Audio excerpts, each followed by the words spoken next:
Jeudi et vendredi dernier, le Parlement béninois a poursuivi sa recherche inespérée du consensus dans les interventions des uns et des autres. Nous n'avons que voir le Parlement s'éloigner, le Parlement et son président s'éloigner du consensus tant recherché. Et mieux, le comité paritaire mis en place a tout fait de donner l'impression de s'être éclaté, mais vendredi, alors même que le flou n'était qu'à son summum, le président du Parlement annonce la fin de sa mission. Et quelle mission? Et oui, quelle fin de mission? Tout en s'exclamant et en nous interrogeant ce matin, nous allons faire le débat avec 4 invités. Séfis Bioagia, secrétaire général du Moël Bénin. Bienvenue, bonjour. Bonjour. Et puis, juste à votre côté droit, Rémi Choubadé, journaliste et très proche collaborateur de Maître Adrien Mbedji, peut-être l'un des plus introduits des journalistes dans le giron PRD. Monsieur, bonjour. Oui, bonjour Latif. Et puis Éric Martin Sagan, l'un des membres influents fondateurs de l'Union progressiste. Bonjour Sagan. Bonjour, cher ami. L'autre invité, le quatrième, Julien Kitty, responsable à la communication de l'UDBN, inextrémiste. Bonne arrivée, bonjour. Bonjour. Merci à vous tous d'avoir répondu à cette invitation pour ces échanges autour d'un sujet qui passionne et même qui intéresse tous les Béninois. Mesdames, Messieurs, bonjour et merci de nous accepter aussi nombreux chez vous pour 90 minutes de débat. Avant de revenir donc sur la mission et les autres positions, et les positions, les actes et attitudes des uns et des autres, intéressons-nous donc à cet élément-là de vendredi soir, la fin annoncée de cette mission-là.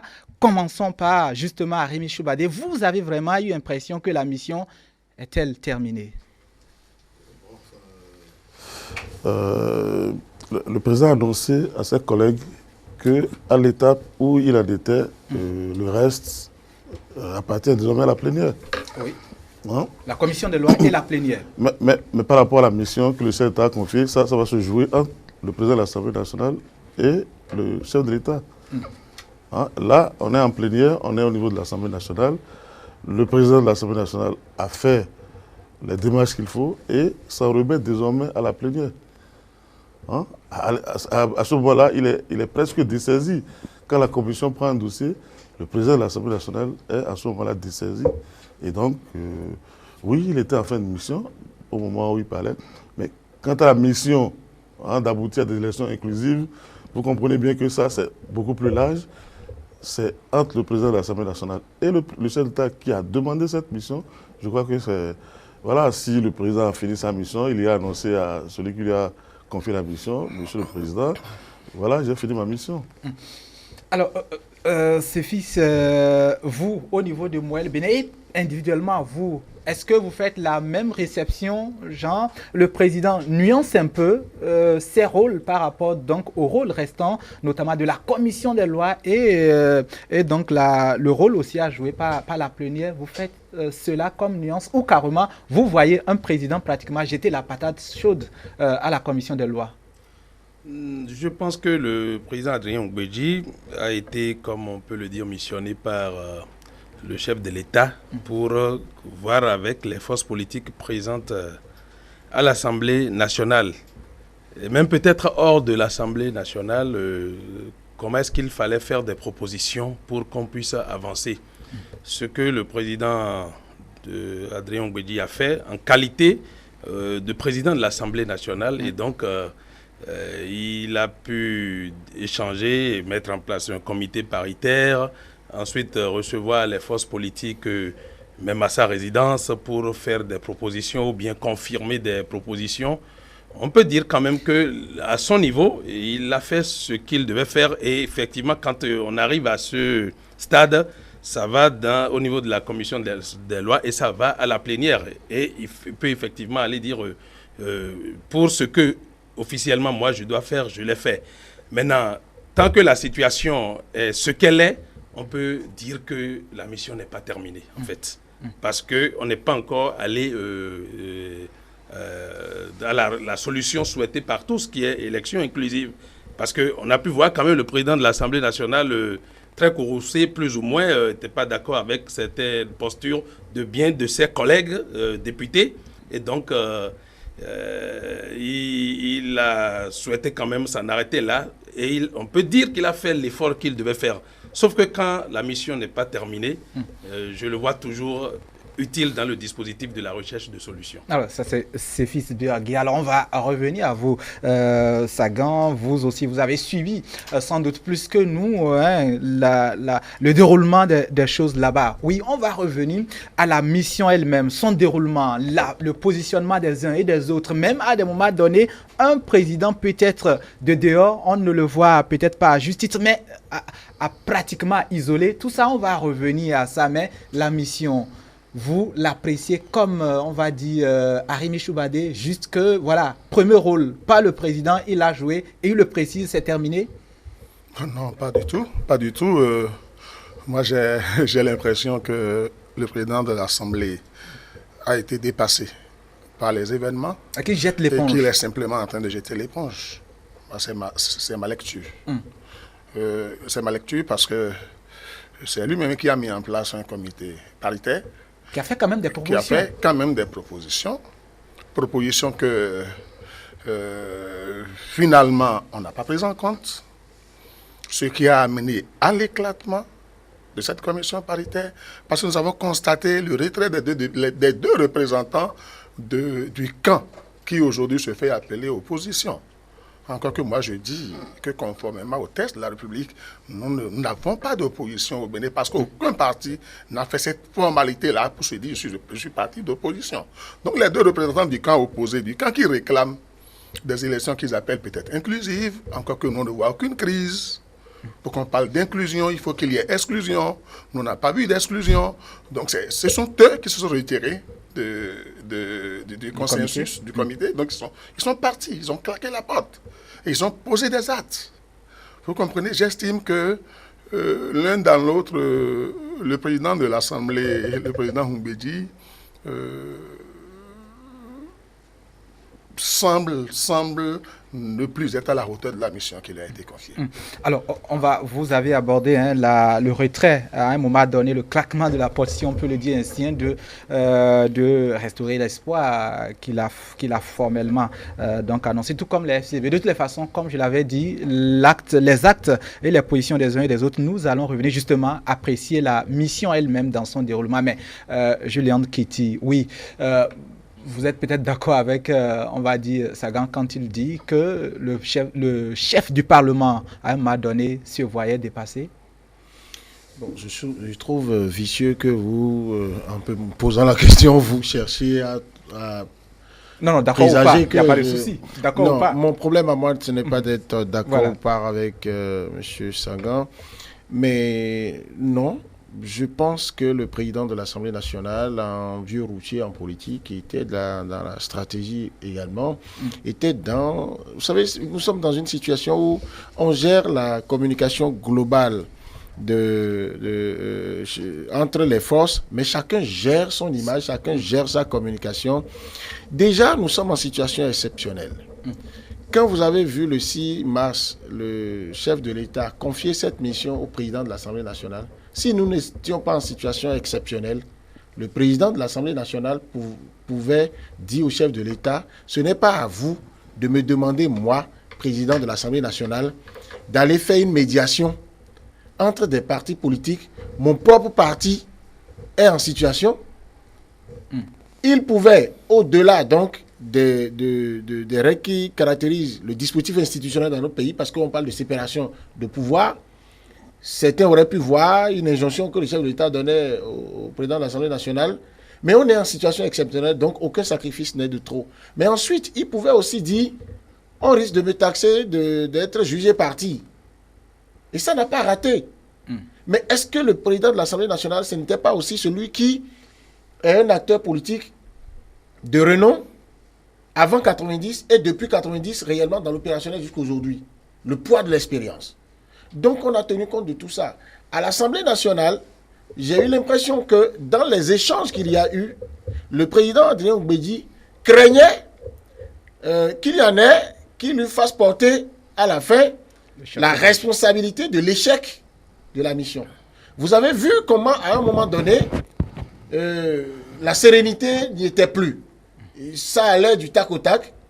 Pour un président de l'Assemblée nationale, pour quelqu'un de son expérience, ça veut dire qu'il sentait que, je ne vais pas dire dépasser pas les événements, non. Il est déjà arrivé que dans des situations données, on se soit rentré dedans. Mais alors, prenez la conférence nationale elle-même. Ouais. Même Monseigneur de Souza, à un moment donné, grand prélat qu'il était, il lui arrivait de voir la salle complètement chamboulée. Mais on s'en est sorti. Donc, pour moi, le président de l'Assemblée nationale voulait dire simplement, à cette étape où vous relancez la machine, le dossier, dans le couloir légal du règlement intérieur de l'Assemblée nationale, comprenez que ma mission presque officieuse ou de bons offices est terminée. Mais est-ce qu'il avait besoin de le clamer à l'Assemblée nationale alors que c'est au palais de la présidence qu'on lui a confié la mission, alors que c'est le chef de l'État qui lui a confié la mission? C'est parce que là-bas, il voulait éviter que des gens sortent de cette salle pour aller dire, regardez, il peut plus faire. Mais c'est pour dire, si je remets aux mains de la commission des lois, c'est que maintenant, là, la commission des lois prend toutes ses prérogatives. La plénière, je ne suis pas au-dessus de la plénière, parce qu'en plénière, le président de l'Assemblée nationale ne peut plus dire, je fais concertation. C'est dans les couloirs qu'il va... Et quand la plénière va décider, elle va décider. Et j'en finis en disant, sur ce premier point, en disant que j'ai la ferme conviction que la classe politique béninoise n'a pas su faire la démarcation entre la situation exceptionnelle dans laquelle on est, la mission exceptionnelle confiée au président de l'Assemblée nationale et le fonctionnement régulier de l'Assemblée nationale. Mais est-ce que tous les partis politiques sont représentés à l'Assemblée nationale? Non. Mais ce que le chef de l'État demandait, c'était concerter jusqu'à ceux qui ne sont pas à l'Assemblée nationale, trouver des solutions. Mais puisqu'il faut finir par passer par une loi, donc il faut aller à l'Assemblée nationale. Donc pour passer par la loi, si on ne passe pas la commission, on ne passe pas par la commission des lois.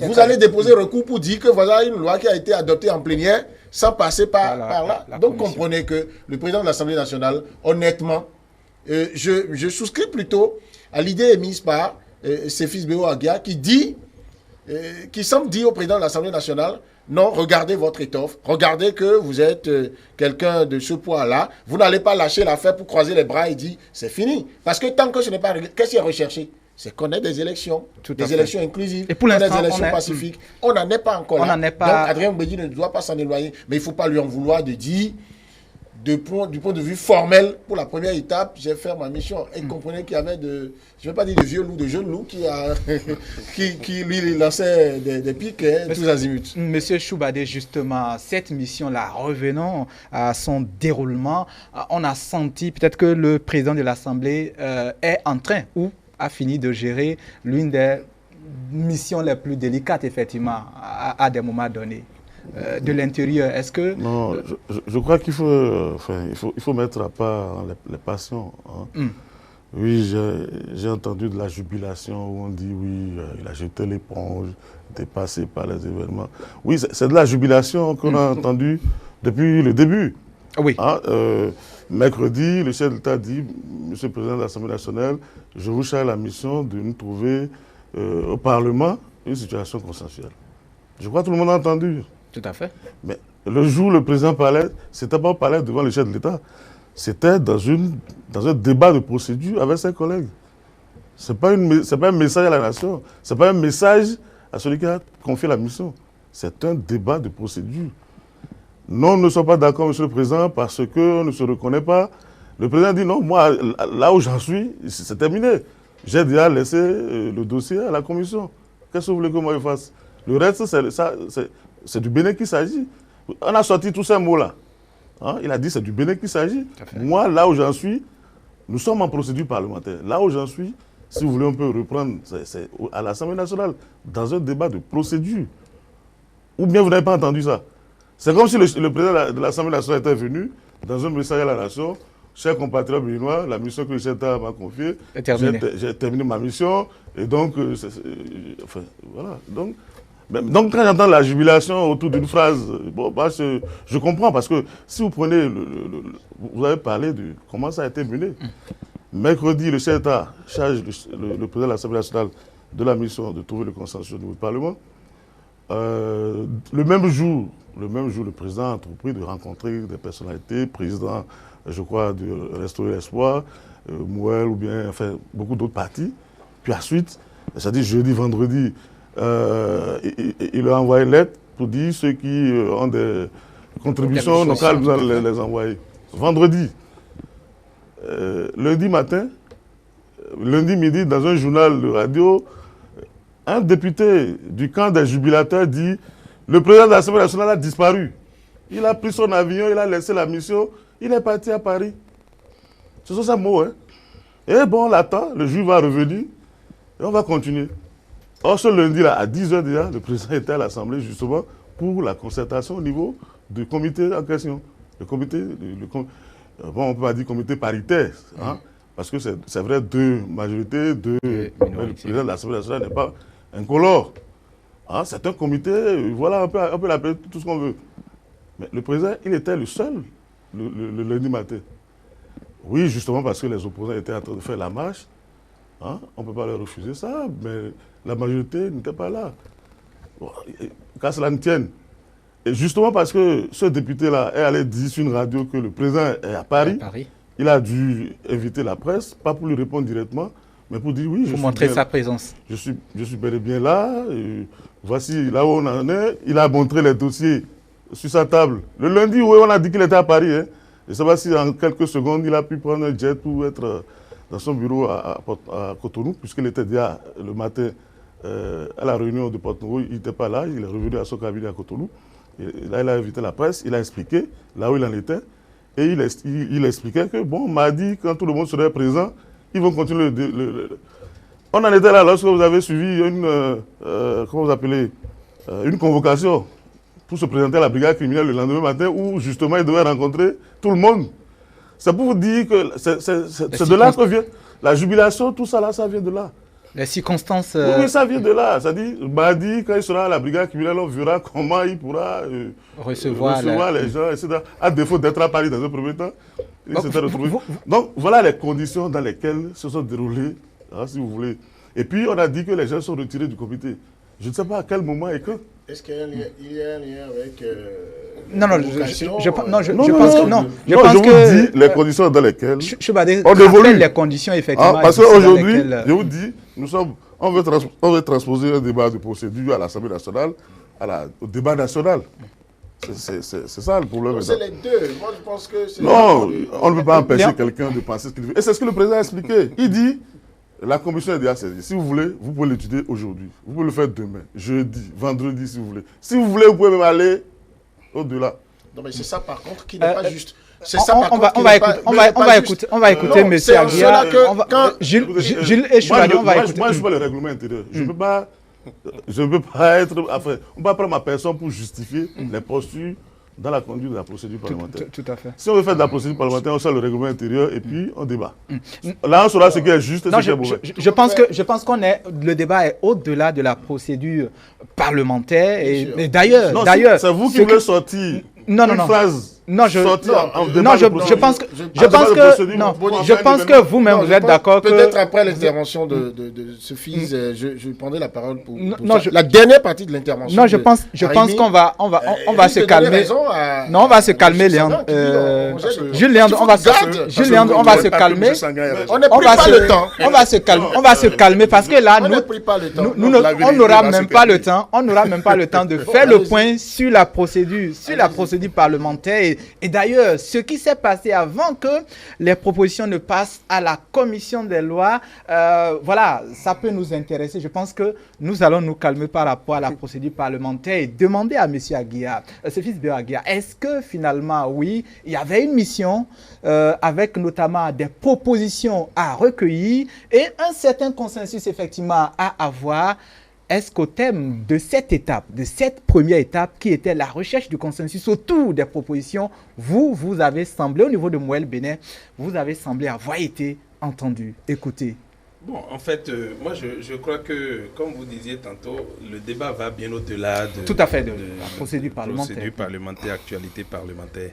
Parce que quant à la présidente de la République, le chef de l'État a bien voulu commettre le président de l'Assemblée pour ce que disait tantôt Julian Ketty, une mission de bons offices pour que nous puissions avancer, de sorte qu'on puisse avoir toutes les forces politiques qui manifestent un intérêt quelconque dans la participation aux élections, qu'on puisse les avoir et savoir quel est le reproche ou quels sont les griefs fondamentaux, comment est-ce qu'on avance, quelles sont les propositions qui peuvent sortir de consultation.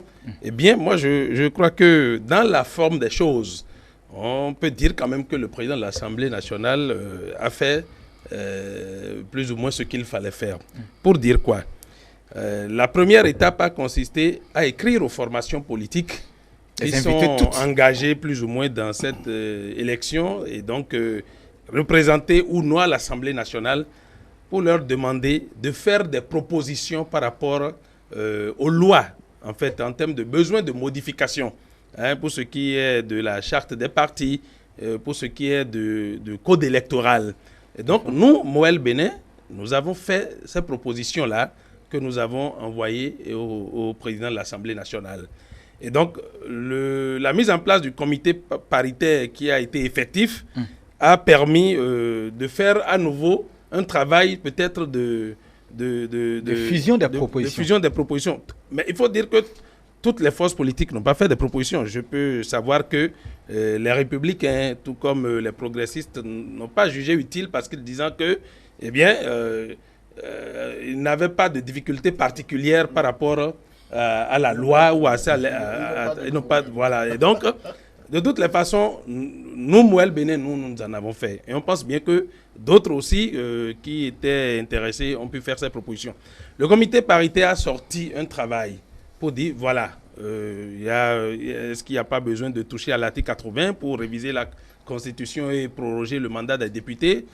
Sur le code électoral, voilà des éléments qu'il faut mettre ou sortir. Sur l'achat des partis, voilà ce qu'il faut, par exemple la question de certificat de conformité. Et donc, les propositions sont sorties. Le président de l'Assemblée nationale a à nouveau saisi les partis politiques. Nous, Moël Bénin, nous avons été à nouveau saisis pour dire, bon, voilà les résultats ou les conclusions du comité paritaire. Avez-vous des observations par rapport à ce travail? Et nous avons dit oui, nous avons des observations. Premièrement, par exemple, par rapport à la révision de l'article 80, que pour nous, c'est une démarche opportuniste parce que si ce n'est que pour ça qu'on va réviser la Constitution, eh bien, c'est une démarche opportuniste parce qu'on n'a pas besoin de le faire pour trouver ce qu'il faut et aller aux élections. Nous avons dit sur la question de conformité, le certificat de conformité, pour ce qui est de la charte des partis, de repousser le délai au-delà du 17 mars prochain pour que sur 6 mois, que les partis politiques qui ont manifesté l'intérêt d'aller aux élections puissent être à même d'aller aux élections sans cette exigence-là. Sans être totalement conforme. Voilà, non, sans cette exigence, pour pouvoir aller aux élections. Parce que les problèmes qui se posent sont ceux-là. C'est le problème de conformité, au certificat de conformité. C'est le problème de, quelques éléments qui sont dans le code électoral qui éliminent des partis politiques qui, bien qu'il y ait eu le certificat de conformité et qui ont déposé leur dossier à la Sénat, ont eu des rejets pour des détails, en fait, que si le code électoral permettait de venir corriger, on corrigerait et qu'on avancerait. Comme ça se faisait par le passé.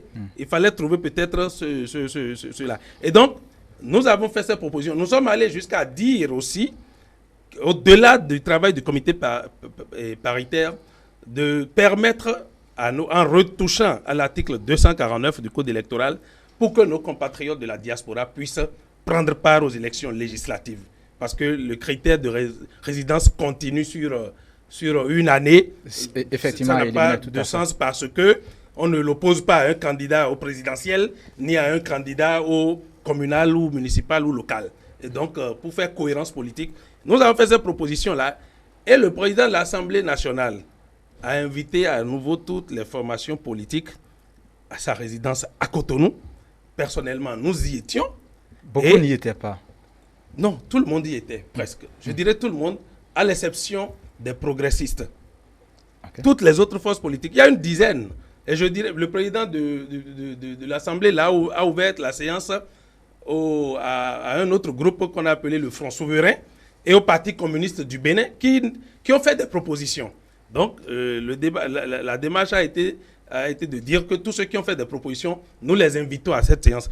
Restaurer l'espoir, FCBE, Républicains, DUD, UDBN, Moël Bénin, tout le monde y était. Et donc, qui confirmait ces propositions, qui pour émettre des réserves ou des préalables, comme FCBE ou Restaurer l'espoir et le Parti communiste du Bénin, qui se sont retirés de la séance. Les autres ont continué. USL, l'Union sociale libérale, était de la séance. On a continué. Et donc, il était à se revoir le lendemain, quelle que soit l'issue des travaux, pour faire le point. Eh bien, bon, à l'arrivée, c'est qu'il n'y avait que Moël Bénin et l'Union sociale libérale qui s'étaient présentés au domicile du président Adrien Ogbedji le lendemain. Cette séance-là, le président, effectivement, vendredi, en a parlé. Donc, voilà un peu, nous ayant pris part nos propositions et puis notre disponibilité à faire en sorte que le processus évolue et que nous sortions des fioritures actuelles dans lesquelles nous sommes pour qu'on ne tourne pas en rond. Parce que les problèmes qui se posent sont connus. Aujourd'hui, ce qui peut être attendu, c'est de toucher au test qu'il faut. Et que la Cour constitutionnelle regarde leur conformité avec la Constitution, que la Sénat réajuste son calendrier et que nous puissions aller aux élections sans sortir du délai constitutionnel de 4 années de mandat des députés. Ça, c'était M. Aguia. Il y a aussi l'UDBN. Est-ce que vous, au niveau donc du parti de l'UDBN, est-ce que vous avez, on va dire, été aussi patient, aussi participatif, mais surtout, vous vous êtes senti, on va dire, écouté et vos éléments donc pris en compte? Non, il faut déjà se réjouir qu'au niveau de l'UDBN, du début de ce processus jusqu'aujourd'hui, ce parti a été d'abord présent pratiquement à tous les rendez-vous. Après, attendez, non, je sais que vous allez en arriver, j'en ai pas peur. D'abord, a pris la peine de faire tout ce que le ministère de l'Intérieur lui a demandé de faire, même à la limite l'impossible. Tout a été fait, jusqu'à la dernière minute. Là où je vous parle, là, le ministère de l'Intérieur n'a plus rien à demander à l'UDBN à faire pour obtenir son certificat de conformité. Mais il ne l'a pas, l'UDBN ne l'a pas. Oui, je ne suis pas venu ici pour faire le procès du ministère de l'Intérieur ou du ministre de l'Intérieur. Pour moi, j'ai dépassé ce débat. Parce que si les gens veulent évoluer là, j'ai dit à qui veut m'entendre là, faites même des audiences foraines là, mettez les tables à la limite dans la cour du ministère de l'Intérieur, regardez ceux qui ont leurs dossiers qui sont au complet, qui ont déposé les pièces.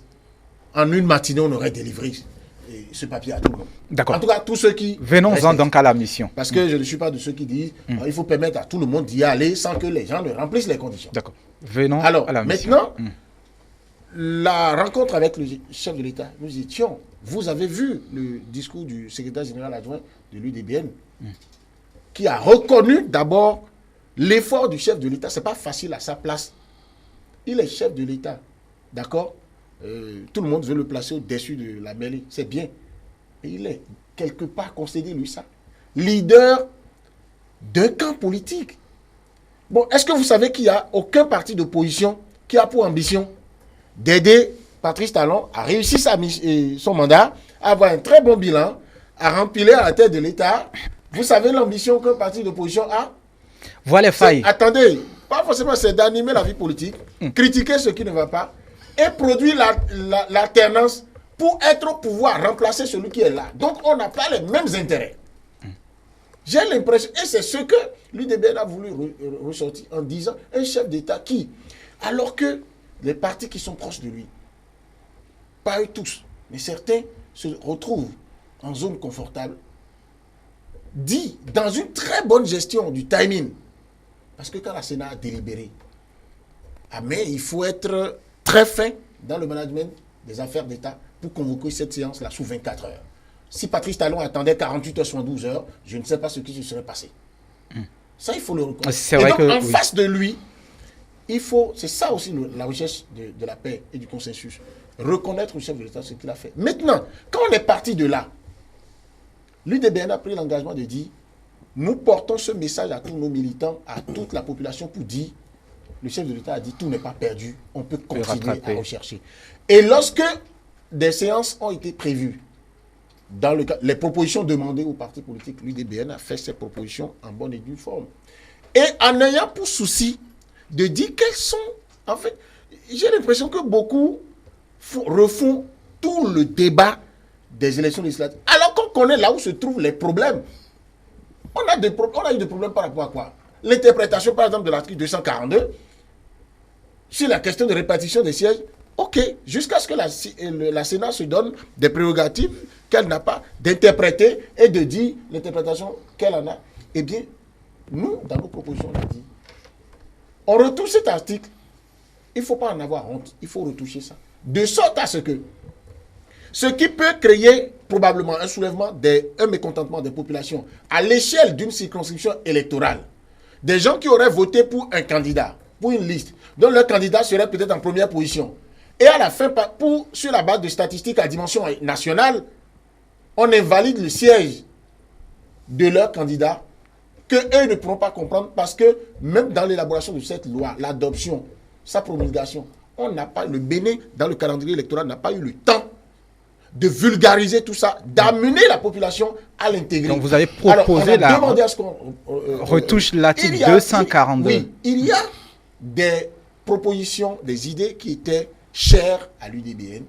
Par exemple, la présidente de l'UDBN avait mené cette bataille-là à l'Assemblée nationale. Certes, ça n'a pas prospéré. Par exemple, de permettre aux jeunes qui déjà, à 18 ans, peuvent être dans un parti politique, qui peuvent militer, au lieu d'aller à 25 ans, de dire même à 21 ans, ailleurs, vous voyez, on est fiers de voir qu'il y a des gens, des jeunes de 22 ans, de moins de 25 ans. Donc vous avez fait... On dit à 21 ans, au moins permettez-leur de faire. C'est dans la même dynamique. Vous avez entendu tout à l'heure, Service BO Agia dit, profitons de l'occasion pour permettre aux Béninois de l'étranger de voter.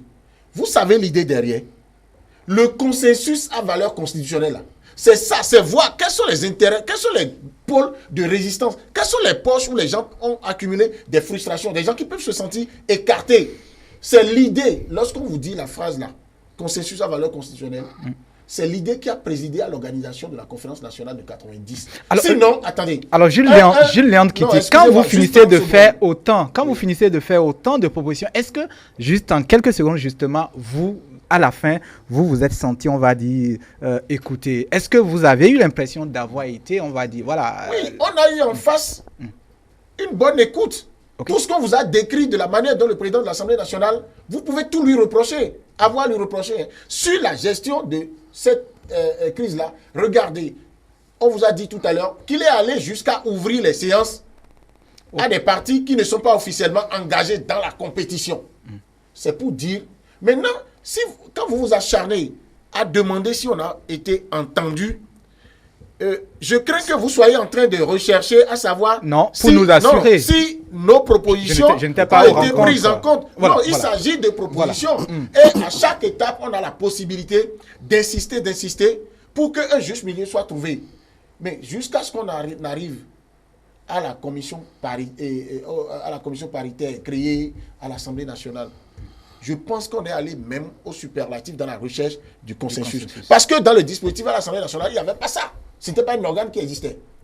Mais là encore, quand on a pris deux mouvanciers, deux opposants, bon, il s'en est trouvé pour voir que le président là, de l'Assemblée nationale, comme lui-même, il est d'un parti de la mouvance présidentielle, c'est pas équilibré. Alors, si pour des considérations comme ça, d'accord, on doit arrêter le processus, je dis, il ne faut pas vouloir quelque chose son contraire. De la même manière, et je suis heureux d'avoir à ma droite M. Sangan qui l'a dit ailleurs et qui risque de vous le répéter ici. Et moi, je me battrai comme un beau diable pour l'en empêcher ou... Pour l'empêcher de dire ce qu'il pense. Non, il va le dire, mais je vais lui dire à haute voix de ne pas continuer à dire ça. Il ne faut pas que des gens, il se trouve des hommes politiques au Bénin ici, qui plus est, des gens, bon, il n'est pas encore trop vieux, pour dire qu'il n'y a aucun problème. J'entends des gens qui disent, il n'y a aucun problème. Tout va très bien. Parce que quoi?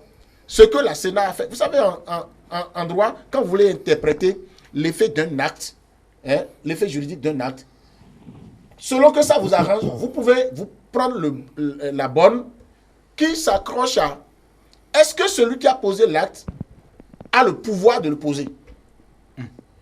Un autre peut choisir de voir est-ce que l'acte posé respecte les droits de l'homme, permet d'avoir la paix. Mais ceux qui sont au niveau des deux partis politiques validés par la Sénat, vous savez le bout qu'ils prennent, ils disent, est-ce que la Sénat est en droit de valider? La Sénat a validé 2 listes, point. Est-ce que la Cour constitutionnelle ce qu'on va faire, Léon, est autorisée à le faire, point. Puisque M. Sagan est là, à l'Assemblée nationale, Sophie l'a dit tout à l'heure, puisque la Cour constitutionnelle se contente de regarder, est-ce que ce qu'on a proposé là, pour sortir de crise, est-ce to ça nous met d'accord avec la Constitution et on avance? Mais si on reste encore dans le purisme juridique qui va bloquer les choses, ok, c'est bon. Puisque l'Union progressiste, par le biais de l'un de ses membres fondateurs, est là, on va laisser à M. Sagan de dire, on va dire, leur posture. Je sais qu'il me fera la gentillesse de ne pas dire sur ce plateau qu'il n'y a aucun problème au Bénin. Avant de revenir, justement. Parce que dit qu'il n'y a aucun problème, c'est à la limite. Vous négociez mon silence. C'est à la limite désobéir au chef de l'État. Le présenter comme quelqu'un qui n'avait rien à faire quand il a réuni les gens pour dire. Julien Kiti, on ne va pas présager de ce que M. Sagan va dire. D'ailleurs, ce que j'en ai dit. D'ailleurs, vous négociez mon silence. On va revenir. Non, c'est une négociation. On va revenir. On l'a déjà souligné avec M. Aguia que les Républicains, enfin, le Bloc républicain et l'Union progressiste n'ont pas, à la première démarche, donc, eu de proposition. On va écouter. Monsieur Choubadé, d'accord. Non, on va revenir avec tout le temps qu'il faut. Il n'y a pas de souci. Non, il n'y a pas de souci. Avec tout le temps qu'il faudra, on va y revenir. Je sais que vous avez encore un tour de prise de parole en retard, mais le PRD, sa participation, au-delà du fait que, par le biais du président de l'Assemblée nationale, le PRD était dans le processus, donc dans la démarche. Quelles étaient, on va dire, vous qui êtes un peu proche, quelles étaient les propositions, la participation de ce bloc-là, en dehors du président? On n'a même pas besoin d'être proche du PRD. Le président de l'Assemblée a expliqué que le PRD a décidé de ne pas déposer de propositions et s'en remet au consensus qui sera trouvé par la classe politique. C'est tout simple, donc vous pouvez laisser notre ami parler. Il n'y a pas de position du PRD. Le PRD a estimé parce qu'il y a d'autres partis qui sont exclus. Plusieurs partis qui sont exclus et qui sont partis prenants du dossier. Et de toute façon, le président de l'Assemblée nationale aussi est présent dans le processus. Donc ce n'était pas opportun qu'on encombre les débats avec des postures du PRD. Il a expliqué lui-même. Donc, par rapport à ça, il n'y a pas d'ambiguïté. Voilà, Arimi Choubadé a été court, ce qui va nous permettre justement de revenir à vous. Oui, vous avez tout le temps qu'il faut pour rattraper les 2 prises de parole, M. Sagan. L'Union progressiste, on le sait, le Bloc républicain aussi, là on le sait, ne s'était pas empressé de faire des propositions claires. Alors, à un moment donné, quand même, on a senti ces 2 blocs-là faire des conférences de presse, faire des sorties officielles notamment pour parler au peuple et même au Parlement. Et surtout, ils ont même parlé de l'absence du président de l'Assemblée nationale qui était à Paris. Bon, voilà. Peut-être qu'on en saura davantage. De toutes les façons, je voulais demander ce qui accroché avec les 2 blocs. Qu'est-ce qui dérangeait au niveau donc des 2 blocs? C'était quoi le problème en réalité au niveau de l'Union progressiste notamment? Qu'est-ce qui dérangeait ou qu'est-ce qui ne permettait pas, on va dire, à l'Union progressiste d'être entendue dans ce processus? Je n'ai pas compris votre question. Les sorties, justement. C'était, on va dire, pour donner un coup de boutoir au processus. C'était quoi, en fait? C'était juste pour expliquer notre position par rapport au processus qui était en cours. Oui, justement. Que nous avons fait cette sortie-là, on a fait une conférence de presse et ça fait partie de l'animation de la vie politique. Tout à fait. On ne peut pas dire forcément que c'est parce que nous nous sommes sentis non écoutés qu'on est sortis. Non, c'est pas du tout ça. Maintenant, je voudrais répondre à mon ami qui insistait sur la présence du président de l'Assemblée à Paris. Je voudrais lui demander s'il soutient le contraire. Parce que s'il soutient le contraire, je vais lui demander de faire un tour à l'aéroport et de voir à quel moment exactement. Je pense le débat n'est pas là. Le débat n'est pas sur la présence sur le territoire ou non du président. Même son absence. Mais la réalité, laissez-moi aller. Moi, j'ai été patient quand vous prenez la parole. Je vous ai écouté. On va l'écouter. Qui a parlé? Mais laissez-moi aller. Moi, je ne vous ai pas interrompu. Vous êtes en train de le faire, justement. En quoi faisant? Vous êtes en train de le faire. Monsieur Kiti, il y a des traces. Si M. Arimi nous dit que le président de l'Assemblée n'a pas quitté le territoire national entre le jour où il a reçu la mission et le lundi où il s'est retrouvé à l'Assemblée, je lui dirais, il y a des traces, il y a des traces de ce que il y a des traces de ce qu'il est sorti. Et puis nous allons faire. Nous, on n'est pas venu, je vous en prie, laissez-moi le temps. Nous, on n'est pas venu justifier ça. On n'est pas venu justifier ça. Mais la réalité est que nous, on n'a pas fait de proposition parce que, je l'ai dit, nous sommes demandeurs de rien. Nous, on n'a pas de problème. On n'en a pas. Donc, on n'a pas fait de proposition. Et je comprends. Nous voulons de la compétition. Nous, on n'a pas peur de la compétition.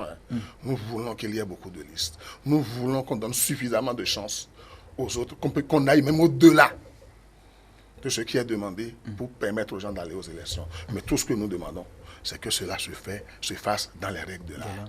Cela se fasse dans le respect des tests actuels ou à venir. Il faut que la décision soit une décision légale. Qu'on ne passe pas outre et qu'on cesse de dire consensus à valeur constitutionnelle. Non, mais qu'on légifère. Qu'on ne passe pas outre les dispositions légales. C'est tout ce que nous nous demandons. C'est tout ce que nous nous demandons. Et je continue, je dis, oui, je crois, hein, les gens parlent de crise. Les gens disent que c'est une psychose inhérente à toute élection. C'est une psychose, c'est des inquiétudes normales. Il n'y a pas d'élection où il n'y avait pas d'inquiétude. Ça va se gérer, nous irons aux élections dans le calme. Demandons aux nôtres de faire l'effort de se conformer aux tests. Ce pays, c'est nous qui allons la construire. Le Bénin appartient à tous les Béninois. À tous, sans exception. OK? Et que quand les gens brandissent déjà des menaces par ici, tout ça, moi, je ne sais pas, je ne nous comprends pas. Je nous invite simplement à respecter les tests que nous nous sommes donnés, même si on estime que ces tests n'ont pas été pris dans des conditions régulières, du moment qu'elles sortent de l'Assemblée. Et c'est l'Assemblée nationale qui est là pour légiférer, pour voter les lois. Et que ces lois-là ont fait le circuit normal.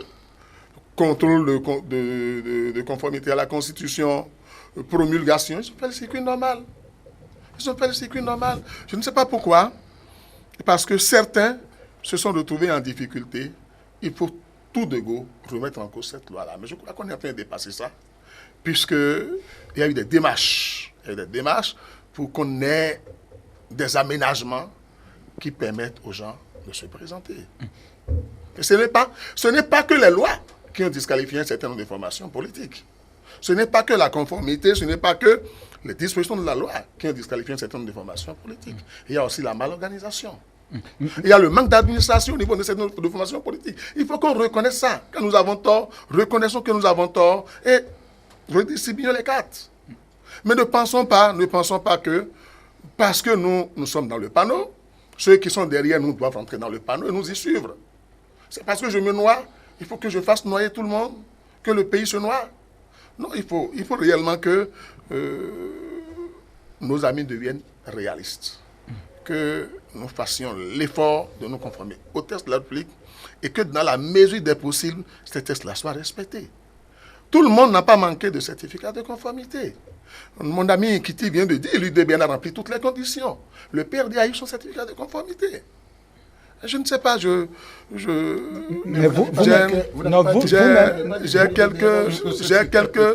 quelques. Vous venez de nous dire que vous avez rempli toutes les conditions. Je ne sais pas à quel moment exactement vous avez rempli les conditions. Vous-même, vous avez dit. C'est vous qui avez dit qu'actuellement, vous avez rempli tout. À quel moment précis les conditions ont été remplies? Non, avant la fin du délai. Je ne suis pas du ministère de l'UDBN. Le premier parti a commencé à régler. Jules Léandre, la question de formalité et autres, on était d'accord que cette étape-là, ce débat est dépassé justement. Absolument. Vous avez dit qu'il y a des démarches en vue de faire des aménagements. Dans ces démarches-là, pour aménager justement, quelle est la posture, on va dire, de l'Union progressiste? L'UP, quelle est sa posture? Quand on sait que la dernière rencontre, par exemple, on va dire, l'UP, me semble-t-il, n'était même pas présente, le président de l'Assemblée l'a mentionné. C'est quoi la nouvelle posture dans cette démarche-là, à l'étape où les propositions ont été envoyées au comité de loi? Qu'est-ce qui oblige l'Union progressiste à aller à une séance au domicile du président de l'Assemblée? Qu'est-ce qui nous oblige? Non, dites-moi ce qui nous oblige. Encore qu'il faille qu'on ait été officiellement invité. Qu'on nous sorte l'invitation officielle pour aller à une négociation, à une discussion au domicile du président de la République. du président de l'Assemblée qu'on nous sorte ça. On ne peut pas nous opposer ça. Ce n'est pas une faute. Honnêtement, dans ce processus-là, ce n'est pas une faute. Et ça ne veut pas dire qu'on n'est pas ouvert. Nous avons manifesté notre esprit d'ouverture, nous avons manifesté notre disponibilité à accompagner tout le processus. Si nous sommes d'accord d'aller à un aménagement consensuel et qu'on le fasse dans les règles de l'art, comme on le dit, l'UP ne sera pas contre. Comme je dis, nous voulons la compétition, on n'a pas peur, nous voulons bien aller en compétition. Nous voulons permettre aux gens, même s'ils n'en ont pas le mérite, nous voulons permettre le rachat. On veut qu'on rachète un certain nombre de formations politiques pour que on ne nous parle pas d'élections exclusives. Encore que nous nous disons qu'il n'y a pas exclusion. Voilà. Je vais revenir à vous, M. Choubadé. J'ai eu l'impression que sur l'objectif, notamment la recherche du consensus, tout le monde est d'accord, l'Union progressiste, voilà, Bloc républicain, Moël Bénet, le PRD, l'UDBN et autres, tout le monde est d'accord. La mission du chef, ou plutôt la démarche du chef de l'État en vue d'aboutir, la volonté, sa ferme volonté en vue d'aboutir donc aux élections inclusives, tout le monde est d'accord. Mais pourquoi on a quand même l'impression que ça coince? Est-ce que les manœuvres politiciennes, ou plutôt le quotidien et l'habitude au niveau du Parlement, un peu, on va dire, tend à compliquer les choses? Non, vous savez, la démonstration de notre ami de l'UP a déjà donné une réponse à votre question. Ce qu'il dit, il n'y a pas de problème. Que tout va bien. Que tout va bien. Que les lois... C'est un déni de réalité, selon vous? Ah non, il a parlé de la loi. Comme Hitler s'accrochait à son Parlement à l'époque. Avant d'aller à la conférence nationale, il y avait la loi fondamentale qui était en vigueur, que nous avons votée avec enthousiasme en 1977, qui était toujours en vigueur. On pouvait dire que les coups pouvaient dire en 1990, tout va bien, la loi fondamentale est là, la NR est là. J'ai l'impression que mon ami Arimi rejoint l'autre député qui demande, qui estime que l'Assemblée devait être dissoute. Là, c'est vous qui l'interrompez. Il vient de me dire ça. Donc c'est Sagan, là, c'est vous qui interrompez. On doit la dissoudre, M. Arimi. Là, c'est vous qui interrompez. Donc, c'est le co-animateur du débat. Laissez-le continuer. Moi, j'attends sa question, il n'y a pas de problème. Non. Vous savez, on connaît ça. C'est du dilatoire. Et c'est l'exemple. Il dit, il n'y a pas de problème. Après, il dit, il faut qu'on rachète. Après, il dit, il faut qu'on respecte la loi. Moi, je ne me retrouve plus. Je ne me retrouve plus. Et vous savez, c'est parce que la loi a échoué. Oui, il faut qu'on le dise. Que le chef d'État, au lendemain, le chef d'État n'a pas dénié à la Sénat le droit d'avoir rendu sa décision. Mais il a dit, mais quand j'ai eu ça, je me suis senti... Enfin, je ne peux pas laisser passer ça. On ne peut pas aller aux élections sans concurrence. Ça, c'est l'initiative du chef d'État qui l'a montré. Maintenant, si les supporters du chef d'État viennent pour dire non, il n'y a pas de problème, c'est la loi qui a été appliquée, il faut qu'on continue d'appliquer la loi, vous n'avez même plus à poser votre question. Nous sommes dans le dilatoire en plein. On nage dans le dilatoire depuis le début. Et c'est pour ça que vous avez rappelé toutes les péripéties qu'on a essayé, les embûches qu'on a essayé d'envoyer les unes après les autres sur le parcours de la mission du président de l'Assemblée nationale. Et ça n'a pas fini. Et c'est pour ça que je vous dis de ne pas sortir le contexte, enfin, de son contexte, le débat sur la procédure parlementaire. Ça, c'est un débat mineur, non? Ou bien c'est léger, vous dites. Hein, pour les gens qui n'ont pas de problème. Donc, c'est... Vous les retrouvez là-bas aussi? Les fautes mineures ou légères. Non, il faut qu'on dépasse tout à fait, les détails. Ce qui, effectivement, je suis d'accord avec M. Aguia, ce qui se pose comme problème est vraiment majeur. Et attendez, moi, je n'ai pas fini. Nous sommes... Si, vous savez, si on était là à vraiment discuter pour la recherche du consensus, on n'allait pas nous sortir des trucs dilatoires tout le temps. Hein, quand vous entendez, on dit, tout le monde est allé chez tout le monde dans ce pays pour négocier. Personne n'était obligé. Est-ce que la CDAT est obligée d'aller au domicile du président Yahi Boni? Et pourtant, le secrétaire général de l'ONU a envoyé quelqu'un au domicile du président Yahi. Mais quand nos amis de l'UP disent qu'ils vont se rendre chez leurs compatriotes, ou Adrien me dit que rien ne les y oblige, vous voyez de quoi on parle. Donc, si vous voulez qu'on parle sérieusement, qu'on dépose, que les gens déposent... D'ailleurs, d'abord, ceux qui ont dit qu'ils n'ont pas de proposition à faire, ils devraient disparaître du débat. Ils ne devaient pas être... Ils doivent disparaître du débat, ils laissent les autres qui ont des préoccupations finir de... Parce qu'aujourd'hui, quand je parle, le président, je vais vous rappeler, le président dit, il y a la première proposition qui est sur votre table, au niveau de la commission. Après, vous m'avez dit, allez consulter les autres partis politiques. Je l'ai fait également. Et cela a donné d'autres contingences. J'ai pris ma responsabilité, j'ai refait une autre proposition de loi. Je vous dépose. Vous avez tous les documents à votre disposition. Moi, ma mission s'arrête là. Hein? Si je me reprends, nous sommes... Et c'est pour ça que je vous rappelle tout le temps le contexte. Et en ce moment-là, mais le lundi prochain, vous allez voir le président de l'Assemblée présider la séance. Alors, s'il avait dit que ma mission était terminée, il tapait sur la table et disparaissait. Et laissait un autre conduire les débats. Vous le verrez le lundi prochain. Continuez. C'est pour dire que la mission globale de l'élection inclusive, on n'a pas encore atteint les objectifs. Donc, on continue. Mais par rapport aux petites séquences qui ont lieu au Parlement, il peut arriver à des moments où on arrête pour faire les choses. C'est ce que je vais vous dire. Et là, c'est du concret. Mais par rapport aux humeurs, moi, ne me mêlez pas à ça. Laissez les partis politiques faire leur débat tranquillement. Oubliez-moi un instant, parce que moi, je suis dans l'institutionnel. Et ce qui s'est passé, je peux vous l'expliquer, chaque fois qu'il y a des goulots, d'incompréhension, etc. Mais c'est vrai que même les humeurs, il faut à des moments donnés les mettre sur la table parce que finalement, quand on est d'accord sur l'objectif poursuivi, qu'est la recherche donc du consensus, les voies et moyens d'inclure tout le monde dans le processus, ça, tout le monde est d'accord. Le chef de l'État l'a demandé et personne ne peut... Et tout le monde est d'accord que la loi a échoué.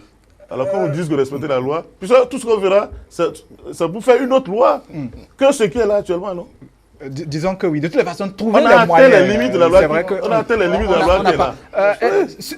Suivons donc, on va écouter M. Aguia. Finalement, on vous sent, vous, Mouel Bénin, un peu serein. Oui, ce retrait à grand propos, voilà, on a suivi avec des propositions pratiquement présentes donc à toutes les étapes. On dirait que c'est parce que peut-être, voilà, ce fils B. Aguia n'est pas encore au Parlement. C'est calme, c'est un peu lucide. Vous avez cette impression-là, qu'il y a un agenda politique et un agenda, ou bien, disons, global dans cette recherche-là. Vous semblez qu'il y a deux agendas finalement? Non, bon, de toutes les façons, nous autres, nous travaillons, nous nous préparons. Parce qu'il y a même arrivé un débat pour dire que, bon, Mouel Bénin a jeté l'éponge, qu'on ne va plus aux élections et que nous ne sommes plus... Parce que le président du parti, en constatant ce qui a été sorti comme décision à la Cour constitutionnelle, a dit, ben, en l'état, nous ne pourrons plus aller aux élections, sauf, et ce sauf-là, personne n'a voulu le lire, hein, sauf si les choses évoluaient du côté de la classe politique, pas au niveau de l'Assemblée nationale. Et donc, nous travaillons pour parler de sérénité, oui, parce que tout en étant légaliste, et parce qu'il faut l'être, ce que les lois disent. Les lois ne sont pas toujours bonnes, mais bon, quand elles sont votées, nous avons à les respecter. Parfois, c'est difficile. Et j'en conviens avec M. Choubadé sur la question de la qualité de ces lois-là. Parce qu'une fois à l'épreuve des faits, c'est ça les lois, vous les votez. Non, je pense que le chef de l'État aussi l'a dit. Voilà, à l'occasion de leur mise en application, vous pouvez voir des difficultés inhérentes à cette application. Lorsque nous prenons, par exemple, dans ce code, on dit à l'article, je crois que c'est 269 ou 68, je ne sais plus exactement, où il est impossible pour les partis politiques de procéder à des modifications après dépôt des dossiers à la Sénat. Précédemment, ce n'était pas comme ça. On donnait la possibilité aux partis, parce qu'il peut y avoir des broutilles, il peut y avoir des choses pour lesquelles, eh bien, pour tout le sérieux, pour le travail qu'un parti a fait pour venir à ce niveau, eh bien, que ce soit ces choses-là. Oui, il peut arriver que, bon, en voulant mettre tel dossier dans tel autre, il y a des fautes matérielles. Dans quelle administration ça n'arrive pas? Ça arrive partout. Et donc, il peut y arriver, quelle que soit la qualité de votre administration politique, que ces choses arrivent. Et on a même pu dire à d'autres formations politiques que leurs fautes étaient mineures et totalement légères. Et cela dit donc, en termes de légèreté, nous, ce qu'on nous a reproché, nous-mêmes, nous pouvons trouver qu'elles étaient relativement légères parce que quoi? Non. On nous a dit non. Mince. Ok, je laisse la dimension pour pouvoir avancer. C'est-à-dire qu'on nous a dit que au dépôt du dossier, sur la complétude, on nous a dit oui, votre dossier est complet. Sur la question de la procuration, le débat qui a été, on a coché la case oui, on a déposé la procuration.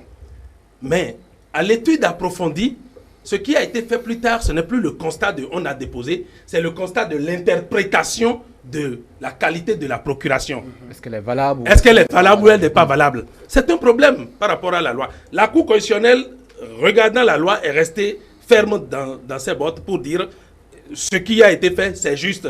Nous sommes républicains, nous sommes pliés. Mais ça pose un problème sur la loi à ce niveau déjà. Et on peut ne pas être d'accord. Mais la Cour a parlé et nous nous sommes soumis. Nous prenons la question des doublons qu'on a eu avec la liste du PRD. Il est évident que les partis ne s'asseyent pas pour faire les positionnements ensemble. Hein.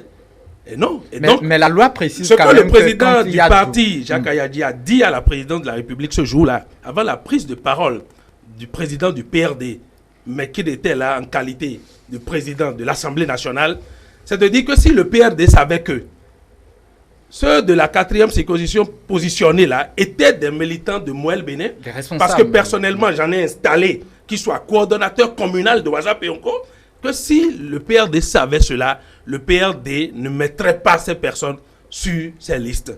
Et donc nous sommes dans une situation où personne n'a voulu, et la loi n'a pas prévu ce cas.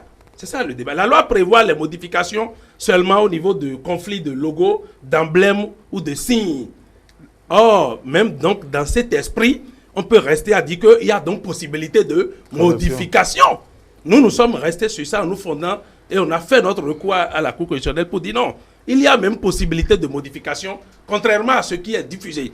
Mais la Cour nous a déboutés et en républicain, nous sommes restés parce que cela nous a frappés. Et donc, dans nos propositions, c'est tout à fait normal que nous ayons proposé cette ouverture, qu'on puisse donner aux partis politiques la possibilité de venir faire des corrections avec une liste définitive. Et que ces corrections ne soient pas, bien entendu, des questions de grand positionnement. Ce n'est pas ça. Quand il y a ces anicroches-là, qu'on puisse regarder dedans. Voilà nos propositions. Et nous estimons qu'il faut avancer. Je comprends les amis de l'Union progressiste quand ils disent qu'il n'y a pas de problème. Je comprends parce que en regardant le processus du point de vue légal, oui, on peut être fondé de dire qu'il n'y a pas de problème. Mais en regardant les insuffisances que l'application des lois elles-mêmes ont générées, on doit commencer par constater qu'il y a des difficultés, qu'il y a des problèmes. Et donc, il nous faut regarder ces choses avec les yeux qu'il faut pour que nous puissions avancer.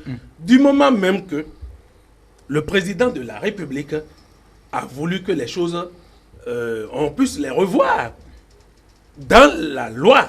Pourquoi est-ce qu'il a confié la mission au président de l'Assemblée nationale? Tout est là. C'est dans la loi. Tout va rester dans la loi. Et il serait bien que toutes les partis, que ce soit les progressistes, les républicains, le PRD et les autres forces qui sont à l'Assemblée nationale, puissent être contributeurs de la loi, de l'amélioration de la loi. C'est ce qui est attendu. Et donc, quand on entend certains propos, on a l'impression que oui, mais on serait en train de traîner les pas en attendant de voir ce que ça va être.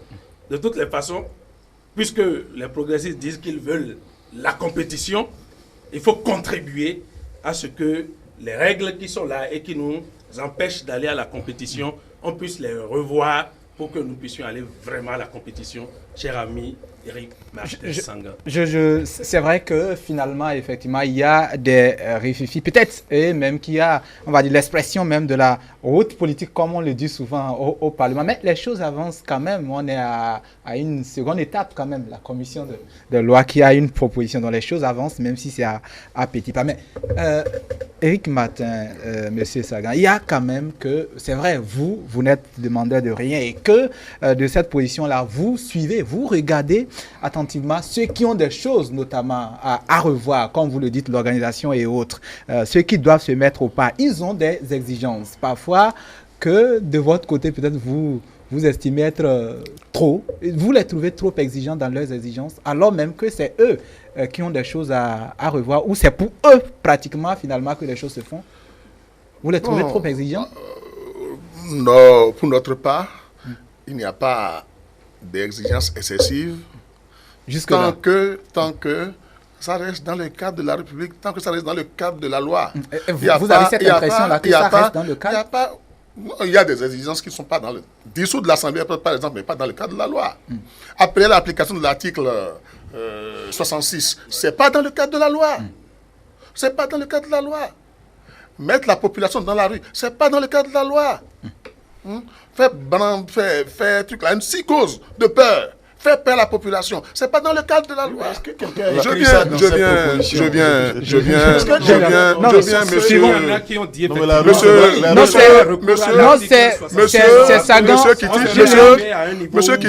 Monsieur Kiti, c'est Sagan qui a la parole. Je suis d'accord. Ça a été dit. C'est comme ceux qui ont claqué la porte, par exemple. Après Sagan, Au domicile du président moi, Oumbédi. personnellement, j'ai dit après Sagan, en quoi c'est nécessaire de voir maintenant les histoires de... qu'on a ceux de matin, comme le disait mon ami. Après Sagan, ça sera vous qui dites, mais en le perturbant, vous compliquez. Non, allez-y, parce que je constate que je suis là, vous ne l'avez pas suffisamment attaqué quand je suis là. Je suis là et j'aide complètement la tête sur les épaules.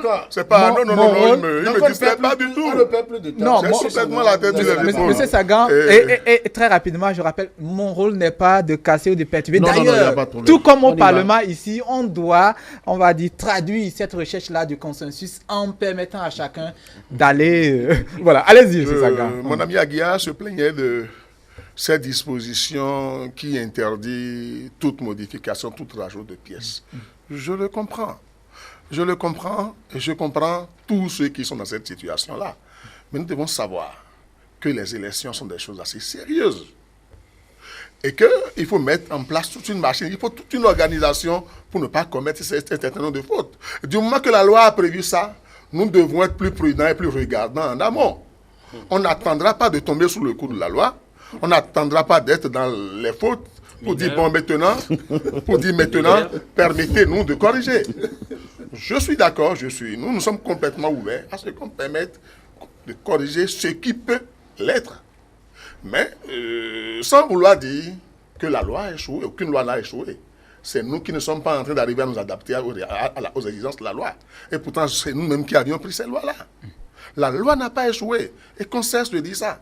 C'est le Béninois qui ne veut pas se conformer. C'est nous qui, fort de nos intérêts personnels, de nos intérêts partisans, nous ne voulons pas nous conformer aux dispositions de la loi. Mais ça, c'est une vérité que les gens ne veulent pas reconnaître. Maintenant, parlant de fautes mineures, moi je dis, nous on n'a pas communiqué là-dessus. Je suis allé. Moi, j'ai les PV, les feuillets. C'est vraiment un retour pratiquement loin en arrière. J'ai ça encore avec moi là. Et les fautes qui ont été énoncées par la Sénat ne nous avaient pas été opposées. Maintenant, cela, on pourrait en discuter. Nous, ça n'a pas... Je ne sais pas s'il y avait faute. On nous avait reproché des cartes d'électeurs de 2015. Et j'ai demandé si c'était une faute. On nous a dit que la liste a été réactualisée. On a dit oui, on réactualise la liste électorale pour radier les morts et inscrire les nouveaux votants. Le numéro de carte ne change pas. Ça veut dire que je peux m'aller voter avec ma carte d'électeur. Vous avez eu cette possibilité au niveau de la Sénat pour... Je finis. Pendant le dépôt, j'ai eu ça. Moi, j'ai posé des questions. Quand j'ai posé des questions, c'est normal. Si vous êtes mandataire et que vous êtes allé déposer et qu'on vous fait des remarques, vous posez des questions, vous cherchez à comprendre.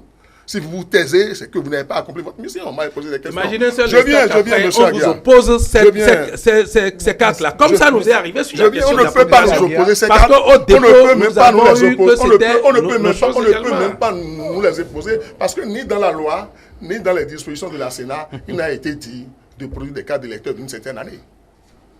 Donc on ne peut pas nous les opposer. De façon régulière, on ne peut pas. C'est pourquoi, si c'est à cela que les gens s'en tiennent pour parler de fautes mineures, nous le leur concédons. Ce que nous allons faire, je vais rester, monsieur Choubadé, monsieur... Oui, il n'y a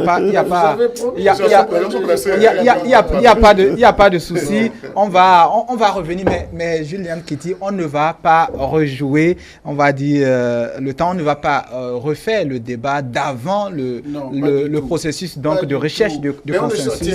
On ne sortirait pas non plus de ce plateau sans clarifier, sans nous entendre sur ce qui nous amène dans le dilatoire, ce qui nous distrait. Non, je pense que moi, j'ai dit désormais aux gens, moi, si je veux être utile dans des débats donnés, c'est aider à ce que le peuple béninois, y compris la classe politique, comprenne où se trouve le problème. De sorte à ce qu'on démasque tout de suite quiconque va jouer sur un autre terrain pour nous distraire. On lui dit, monsieur, nous on a compris que vous voulez nous distraire et on avance. Mais comme monsieur, vous-même vous avez dit tout à l'heure, quand monsieur Sangan a commencé par parler de ce qu'on lui a dit à la Sénat, les échanges d'amitié qu'il a eu avec les échanges formels. Les responsables Poser de des la questions, Sénat. c'est l'échange formel. Mais regardez, c'est-à-dire, monsieur Sangan, excusez-moi, ne nous contredisons pas.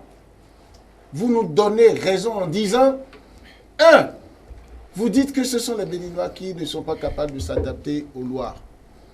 C'est insulter la raison.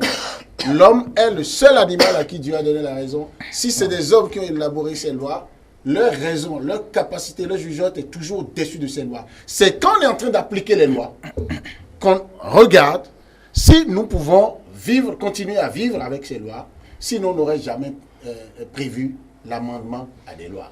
De sorte à ce que quand on amende, c'est pour avancer. Maintenant, si on part du postulat que, ok, la loi dit aucune modification.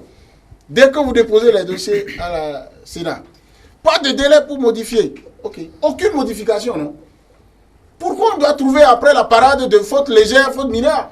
Si celui qui dit aucune modification, moi je suis légaliste à 1000%, même si moi on valide ma liste, et on dit faute mineure, je vais dire non, parce que je suis moralement correct, je refuse d'être validé.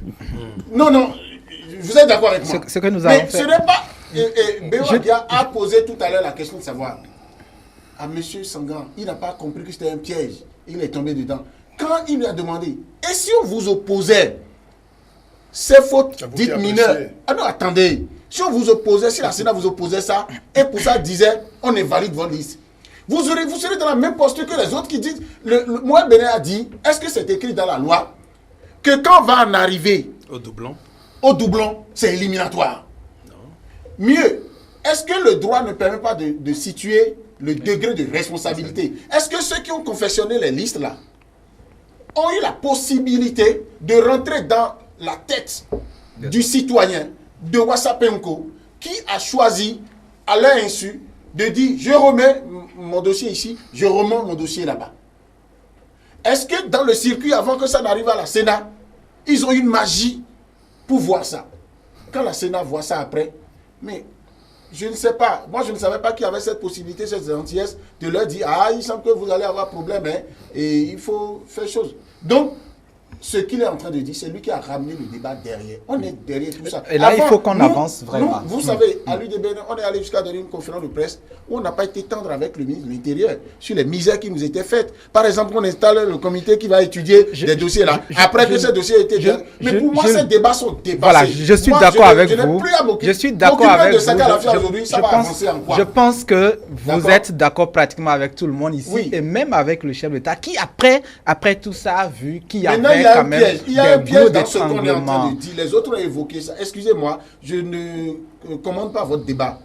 Mais, vous savez, les opposants, la minorité parlementaire à l'Assemblée, c'est vrai, je lui connais beaucoup de qualités, mais avec comme une erreur.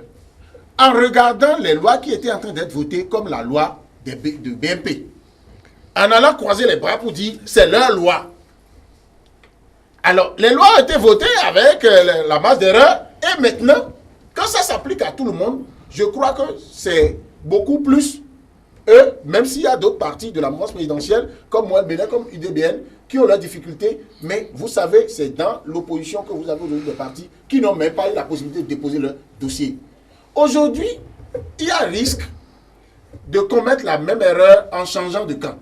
Si les deux partis dont les listes ont été validées par la Sénat se contentent de dire c'est les autres qui ont des problèmes, nous on n'a pas de problème, on ne fait aucune proposition, le risque c'est quoi? Puisque quand on va faire les propositions, on va trouver une solution, vous devrez donner votre avis là-dessus avant que ce ne soit applicable. Quand vous allez en faire la loi, les modifications, les amendements ou les aménagements de ceux qui ont des problèmes, ils vont le faire dans leur intérêt. Quand ils vont amener ça, vous allez dire « Ah, niet, c'est contre nous ».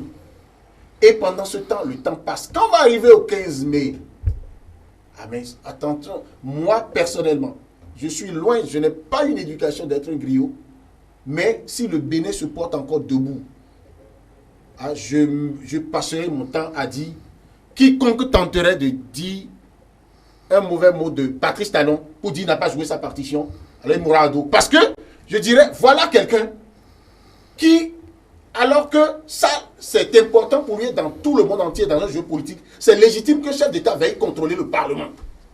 Et pourtant, Parce que pour un type qui plus est pour quelqu'un qui a un mandat chrono en main, tant d'ambition pour 5 ans, depuis que moi j'ai l'âge de la raison, je ne sais pas s'il y en a qui ont vu autant d'ambition pour 5 ans. Et quand vous vous permettez au début d'un mandat de dire que vous voulez porter en triomphe, et après 3 ans, vous avez tant de tension, c'est lui qui devrait vouloir aller plus vite. Mais quand ça chauffe, quand c'est compliqué, il dit, asseyez-vous. Je comprends, progressistes et républicains, gardez votre position, continuez à défendre. Si, tant mieux, si on va aux élections avec les 2 listes, ça vous arrange. Mais si ça ne peut pas permettre au Bénin démocratique, au Bénin politique de s'emporter mieux, si ça ne peut pas permettre, ça n'a pas permis d'empêcher le président de la Sénat de venir dire faute mineure, faute majeure. Ce n'est pas bon pour votre image. Mais est-ce que le président de la Sénat lui-même savait que les choses allaient tourner autrement au point où il serait obligé de venir te justifier? Vous avez vu le président de la Sénat en train de parler, un autre commissaire de la Sénat en train de lui dire non, ce n'est pas ça. Est-ce que ça donne plus de sérénité? Est-ce que depuis 90, vous n'avez jamais vu la CEDEAO et l'ONU venir au chevet du Bénin avant même l'élection pour nous dire ça risque vous avez évoqué les délais justement. Avançons. Je pense que si un consensus se trouve, une fois qu'arrivé à l'Assemblée nationale, le seul niveau, lui il a dit que la loi a échoué. Moi je dis le droit a été tué. Le droit a été tué. Oui. Et il faut en être conscient. C'est-à-dire quoi? Le droit est mort. Oui, le droit est mort. Et là où le droit est mort, c'est la raison de ceux qui ont élaboré la loi. La raison de ce peuple-là, qui se disent, bon, est-ce que pour ça, nous allons nous tirer dessus? Non, on ne se tirera pas dessus. C'est-à-dire qu'on fait le consensus, on consulte tout le monde. Et là où on est maintenant, on prend ce qui est là. À partir de maintenant. Et M. Sandan, je sais qu'il est dans une position dans l'Union progressiste où il peut influencer des choses. C'est de dire, d'accord, cessons de donner l'impression aux autres que nous sommes leurs consultants, nous sommes un cabinet d'expertise qu'ils viennent consulter. Bon, comme on a on va parler des délais. Vous les avez évoqués. Les délais on passe par la commission, on va en plénière. Et en plénière, que les interventions ne soient pas de nature à enflammer encore. Nous sommes dimanche, demain lundi. Si chacun de ceux qui doivent parler à l'Assemblée nationale décide de tenir un langage qui permet d'avancer, on va vous écouter. Les délais aujourd'hui, effectivement, pressent le temps. Vraiment, joue contre, on va dire, contre l'aboutissement à quelque chose vraiment de simple. Les délais aujourd'hui, vu le rythme au niveau du Parlement, qu'est-ce qu'il faut faire effectivement pour ne pas aller au-delà des délais pour tenir? Qu'est-ce qu'il faut faire? Que la SAIE revisite les uns les autres. Vous avez entendu sur le débat à propos de la procédure d'urgence, où le président a interrogé la plénière, personne n'a réagi, il dit bon ok, je considère que la procédure d'urgence est adoptée. Et quand il s'est trouvé des députés pour dire jamais, etc., etc. Et donc, on n'a plus eu cette procédure. Sinon, la procédure d'urgence, c'est quoi? C'est la commission qui vous dit, moi, en quelques heures, je peux vous revenir. Alors qu'en principe, tout est urgent maintenant. Donc, si l'urgence dont vous parlez ici était partagée par tout le monde, on ne devrait pas avoir de problème. Donc, les délais peuvent trouver leur solution en même temps dans les attitudes qui vont être adoptées, rien que pour étudier la loi. Hein, bon, moi je ne peux pas vous parler, c'est les députés qui décident en dernier ressort.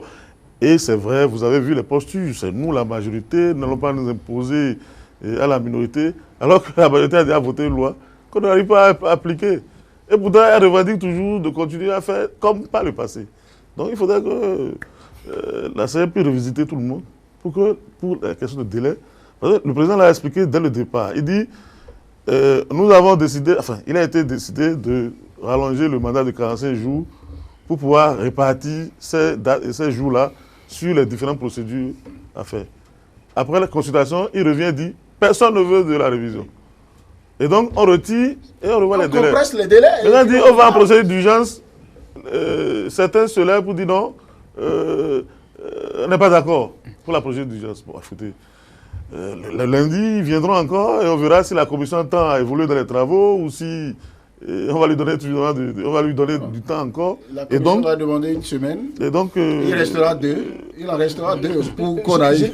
On va suivre donc Monsieur Aguiar. Alors, les délais, c'est vrai, le temps presse. On va parler des délais et ensuite revenir sur la posture de certains éléments qui ne sont pas directement, on va dire, impliqués dans tout ce qui se fait ni au Parlement ni donc au Palais de la République, notamment les anciens présidents avec Nicéphore Soglo. Mais avant de revenir à ça, les délais, que faut-il faire, surtout au niveau du Parlement, là où le consensus, pratiquement la recherche du consensus est concentrée aujourd'hui? Que faut-il faire pour ne pas rater le challenge des délais? Non, c'est de souhaiter que tout le monde puisse mettre la main à la pâte en regardant le calendrier électoral, en regardant le calendrier politique du pays, qu'on puisse tenir compte de ce qu'il faut faire pour ne pas perdre des jours, pour ne pas perdre des heures. Je comprends parfois, un peu dans une autre posture, la démarche ou la logique des républicains comme des progressistes.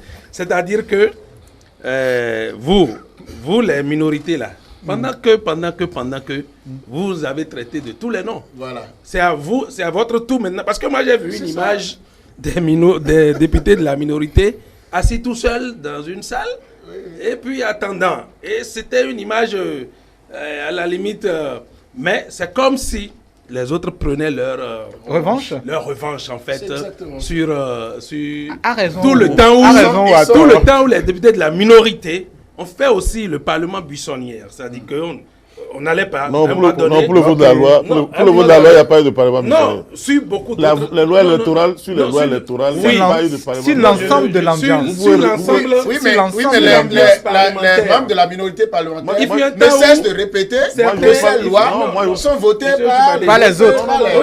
Oui, parce que c'est à la majorité. Ok, maintenant, le BNP devient constitué maintenant de spectateurs joyeux pour utiliser l'expression de... Non. C'est vrai, je comprends. Écoutez, si on veut faire pour faire un vote, comment la minorité peut s'opposer? Nous suivons. La minorité ne peut pas prendre le Kalachnikov pour aller s'opposer. Alors il se fait aujourd'hui que la minorité a besoin notamment. Non, moi j'ai un problème par rapport à la majorité et à la minorité. Quand vous parlez de revanche là. Ceux qui étaient dans la salle la dernière fois, leurs habits qui faisaient ça avant, c'est eux encore qui sont de l'autre côté pour le faire. C'est exactement la même chose. Là, vous êtes dans la procédure. Maintenant, lui, il parle de deux camps où l'un a été dans les jouissances et l'autre... Alimi Choubadé, on va peut-être revenir à vous pour la... Ce qu'on peut constater, c'est qu'aujourd'hui, la minorité, d'une manière ou d'une autre, après avoir tiré sur... Il y a eu des déclarations à l'emporte-pièce. Il y a eu on a mis la barre très haute. Il faut faire ceci. Nous sommes à un niveau où l'État doit s'arrêter, plein de choses. Mais après, ils viennent s'asseoir à l'Assemblée nationale, attendant les autres. Et donc, je comprends la revanche de l'Union progressiste et du Bloc républicain. Mais nous ne sommes plus à ce stade, à mon sens. Je voudrais que ça monte davantage pour que nous puissions regarder ce qu'a dit le président de la République, puisqu'il a dit de très bonne foi. Et donc, faire en sorte que ce ne soit pas autour de lui qu'on ait l'impression que, eh bien, pour donner raison à d'autres, dans l'opinion, qui pensent que il y a dit, pendant que lui, il dit ceci, les forces autour de lui disent autre chose. Moi, je pense que la revanche ayant été suffisamment prise dans le contexte où nous sommes, il serait très décent de retourner à l'Assemblée nationale lundi pour que les choses puissent évoluer. Ce n'est pas non plus une posture de racheteur ou de racheter. Il s'agit de faire en sorte que, puisque vous dites qu'il faut qu'on ait la compétition, ce n'est jamais intéressant de gagner. C'est comme si ce soir les éperviers font forfait. Vous comprenez? Ça dit qu'ils vert, quoi. Ils ne viennent plus au stade. C'est que moi j'ai un problème. Moi j'ai un problème. Non. On serait qualifié. Je vais aller au bout. La revanche. Non, pas la revanche. Oui. Aguiar fini. Je vais finir. Aguiar fini. Non, continue. C'est juste une petite virgule. Parce que sa revanche, c'est qu'il y a des gens du BNP qui ne sont pas dans la course. Alors ceux-là, ils prennent revanche sur eux-mêmes. Bon, c'est ça qui va s'expliciter. Parce que il faut demander ça plutôt. Moi, je suis pas même de répondre. Peut-être qu'il y a une bosse de situation qu'on ne cerne pas aussi. Mais je pense que dès lundi, chacun devrait voir ce qu'il faut faire pour qu'on puisse avancer. C'est important que nous sortions de cette psychose que M. Sangan dit que c'est inhérent à tous nos processus électoraux, ce qui n'est pas faux. Ce qui n'est pas faux. Il ne faut pas que les gens disent c'est la première fois. Non, non, non.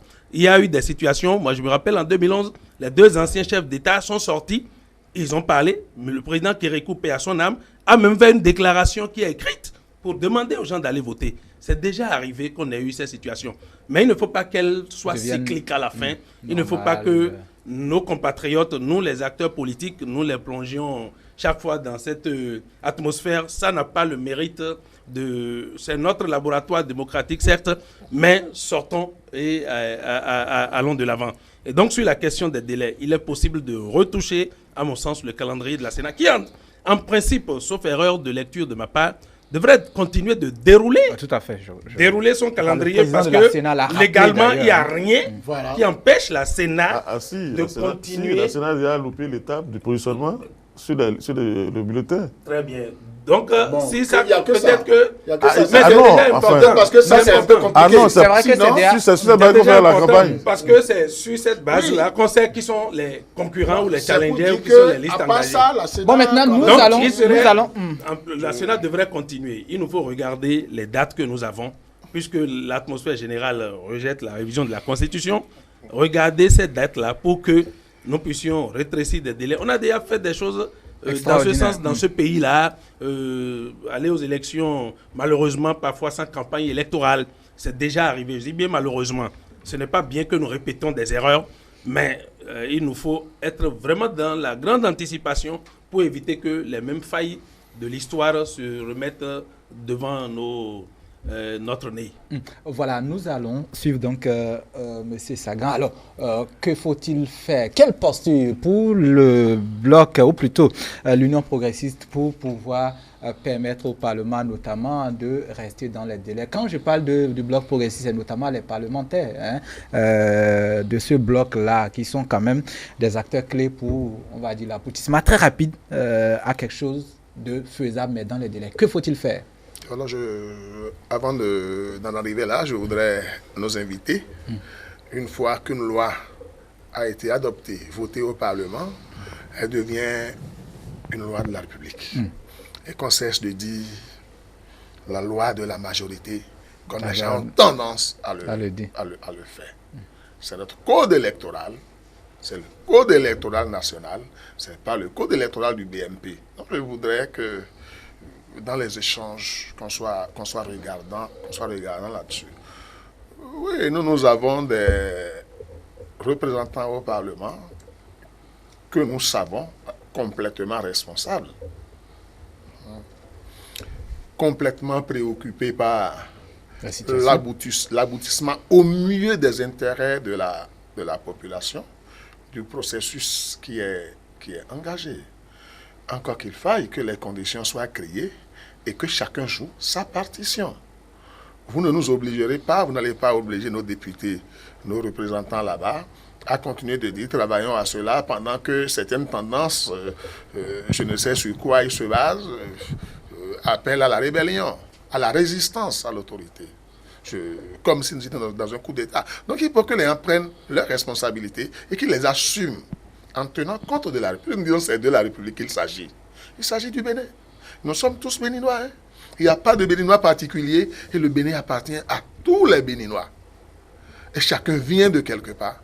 Donc les gens cessent de nous faire peur, que les gens cessent de faire peur à la population. Nous allons passer ce processus-là. Nous aurons des élections apaisées. Nous allons avoir un Parlement renouvelé. Ça là, c'est une évidence. Il n'y aura pas de crise au Bénin. Il n'y aura pas de crise. C'est juste une menace que l'on brandit pour... Dans tous les cas, l'Union progressiste jouera sa partition pour que nous allions à des élections apaisées, transparentes. Il n'y a jamais eu exclusion. Jamais, il n'y a jamais eu exclusion. Il y a eu respect. Nous, on parle d'élections C'est vrai. inclusives. C'est- Nous parlons, c'est nous parlons vrai. d'élections C'est apaisées, vrai. transparentes et responsables. Il n'y a jamais eu exclusion. On n'a jamais exclu quelqu'un. C'est vrai qu'il y a eu respect de la loi, Juste, pas d'inclusion. compléter la vérité que Jules vous n'avez pas Léandre voulu. Créti, vous aussi, oui, vous avez de représentants au Parlement. Et D'ailleurs, des gens influents, donc que faut-il faire? Quelle posture pour les uns et les autres pour que très rapidement quelque chose de faisable dans les délais soit trouvé là-bas? Non, je crois qu'il y a 3-4 petites choses qu'il faut faire. C'est déjà première? qu'avant le Parlement, ceux qui sont au Parlement, comme ceux qui du dehors peuvent influencer les choses, dans des rencontres, des échanges informels, le Béninois sait le faire. Hein. Moi, je peux vous faire la confidence que pendant que l'UDBN envoyait une délégation, son secrétaire général et l'adjoint à la rencontre avec le président de l'Assemblée nationale, la présidente de l'UDBN, avec son expérience, allait rencontrer des gens en sourdine, dit voilà, faisons comme ça, si vous êtes à telle étape. Donc, des consultations à un niveau un peu plus élevé. Parce que, et tous ceux qui sont autour de cette table-là ne savent que trop bien ça. Bon, je demandais à Alibi, je demandais à Béo, il sait que même pour venir quelque part, désigner même des gens pour dire vous allez être dans un bureau, vous allez faire ceci ou bien ça se discute avant. Et les schémas sont connus. Hein, et des interventions peuvent être influencées, ça peut changer même d'une minute à une autre. Alors, donc ça, comme j'ai vu la présidente de l'UDBN le faire, je pense qu'il faut que tous ceux dont les paroles peuvent peser puissent le faire. Le chef de l'État, une fois encore, lui, a donné l'exemple de ça. Mais en peu de temps, il a multiplié tellement de rencontres pendant qu'il envoie son ministre. Et j'ai l'impression qu'il a pris soin de faire de sorte à éviter les susceptibilités. J'ai vu l'image du ministre de l'Intérieur et chez le président Soglo, avant que le président Soglo ne vienne. Ça veut dire quoi? Le président Talon s'est dit, il faut fasse les choses de sorte à ce que, même pour des questions d'humeur, ou bien de commodité, ou bien de respect de l'autre, le président Soglo ne se fâche pas, qu'il vienne. Et il est allé. D'accord? Donc que cette consultation se fasse. Maintenant, à l'Assemblée nationale, à la plénière, là, moi je souhaite entendre beaucoup les députés du bloc républicain et de l'Union progressiste. Pourquoi? Pour que un autre match ne soit pas prévu, un autre débat ne soit pas prévu après ça. Parce que le ton est donné. Pendant que les consultations se faisaient, à l'entame de cette émission, vous vous êtes acharné à demander à M. Sangan, mais les conférences de presse là, les débats dans la rue, vous dites que ce n'est pas constitutionnel de mettre les gens dans la rue. Mais chacun, c'est la manière dont il est dans les rues. Hein. Les autres marchent, vous faites des conférences de presse qui mettent des balles dans les bottes des gens. C'est vous qui appréciez. Non, attends, on a un droit de l'apprécier. C'est vous qui appréciez. Alors qu'à l'Assemblée Et ça nationale, dépend de votre angle de vue. je dis, ceux qui sont membres de la commission des lois, je les connais tous. Et le rapporteur de la commission des lois, là, c'est un grand frère que je connais très bien. Orden Aladat. Avec les autres. Je les ai vus travailler dans d'autres postures. Société civile, politique, tout. Ils sont capables, en une nuit blanche, D'épurer. de vous sortir quelque chose de potable. Donc, moi, je suis sûr qu'ils ne viendront pas demain pour dire que la commission des lois n'a pas fini. Et que quand on aurait fait une plénière qui montre que le Bénin politique est grand, on va avancer. Et comme l'UDBN, les autres partis vont se charger, et ça c'est important, de dire à leurs militants. Vous avez tout à l'heure semblé minimiser ou indexer la retraite que... Non, pas minimiser. Non, Apprécier ça. non, Oui. mais ce qu'ils ont fait, pour moi, chaque chapelle politique aujourd'hui doit être en train de réfléchir. Mais quel est le pas que nous posons en termes de sacrifice pour que nous puissions avancer? Si ça demande à ce qu'on fasse un atelier, on le fait. Donc que les partis politiques puissent lancer des messages. Et à partir de là, j'ai vu des messages qu'ils ont lancés à leurs militants. Tout à fait. Nous le faisons aussi par les canaux les plus indiqués. De sorte à ce que vous avez vu quand même que la population aussi a commencé par se calmer. L'atmosphère. Je prends même le message que M. Sangan a, et pour une fois, je suis d'accord avec lui. Il ne faut pas prendre, quand il dit il ne faut pas qu'on se mette le couteau à la gorge, il ne faut pas qu'on pense que c'est la catastrophe. Je ne prends pas ça seulement comme une manière, une suffisance pour dire qu'il n'y a pas de crise. C'est vrai, je ne suis pas d'accord qu'ils disent qu'il n'y a aucune crise, mais peut-être un militant qui l'écoute dire ça, s'il était prêt à se lever pour dire... Va se rasseoir. Il va se rasseoir. Et pour finir, je pense qu'il faut que... Vous savez, nous sommes dimanche. Je ne sais pas si vous m'en donnerez l'occasion, mais le Bénin joue contre le Togo. On va y revenir. Attendez, ce que je veux dire là, ce n'est pas plus sportif que politique.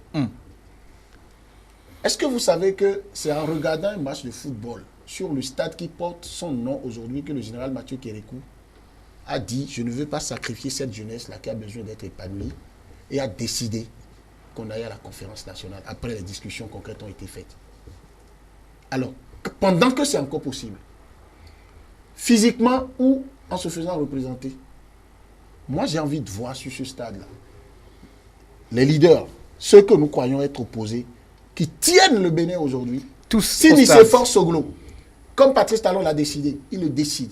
Si Boni Yahi le décide, si Adrien Mbedi, comme il le montre, il montre déjà les signes, il le décide et il veut y aller. Bruno Amoussou, vous ne parlez pas suffisamment de lui. Vous ne parlez pas suffisamment on parle de lui parce que nous parlons de Bruno Amoussou oui, est capable de vous sortir beaucoup de cas. Si tous ceux-là, ils peuvent aller au stade, ils peuvent montrer cette image-là d'être ensemble, demain, il ne se trouvera un seul député pour oser remettre en cause les choses à l'Assemblée nationale. Et moi, je vous dis, l'UDBN, on est convaincu qu'on ira aux élections législatives. Dans les délais. 2019, nous sommes pour qu'on fasse les choses, qu'on compresse les délais, qu'on évite la question de révision de la Constitution et que les questions qui ont fait claquer la porte à restaurer l'espoir la dernière fois, si au ministère de l'Intérieur, on peut, pendant qu'on est en train de faire ça, il y a des choses, des activités qui sont, des actions qui sont transversales, qui doivent être parallèles. Si on peut à ce niveau-là, continuer à lancer l'alerte pour dire aux gens, parce qu'il y a un autre problème qui va se poser, la question du 17 mars. Si vous ne faites pas vite pour que chacun joue un rôle, même avant d'élaborer une autre loi là-bas, là, le béninois là, le peuple Julien,